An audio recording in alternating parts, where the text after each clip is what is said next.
سهار موږ به 9 بجې راغلي دي ځای ته 7 بجې د واقعه شوې ده بیا هغې نه صبح جهازونه تله راتله هغې موږ له اجازت نه راکړو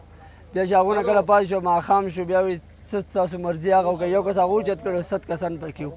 بیا هغه وایي څه ستاسو مرضي هغه وکړئ هغې نه بعد بیا موږ رالو بیا به خپل اپریشن موږ جاري کړو الحمدلله 7 واړه کسان الله پاک راووښتل او ټول خیر خیرت سره الله پاک راووښتل आर्मी वाले बेबस इसलिए हुए कि जो बंदे मुस्तासर थे जो जोली में थे वो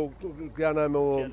KSF में थे तो उन्होंने मतलब वो अपने पट्टे नहीं बांध रहे थे उन्होंने बड़ा कोशिश एक घंटा जो है ना उन्होंने वो बस पर जो है ना वो खड़ा कर दिया था ये हेलीकॉप्टर उसके ऊपर और रस्सियाँ भी फेंक की थी जो उनका तरीक़ाकार होता है लेकिन उन्होंने अपने आप को नहीं बांधना था सिर्फ एक बंदे ने कर लिया तो वो निकल गया बाकी फिर वो तो बेचारे बेबस हो गए क्योंकि वो बांधना नहीं था तो बेचारे बेबस हो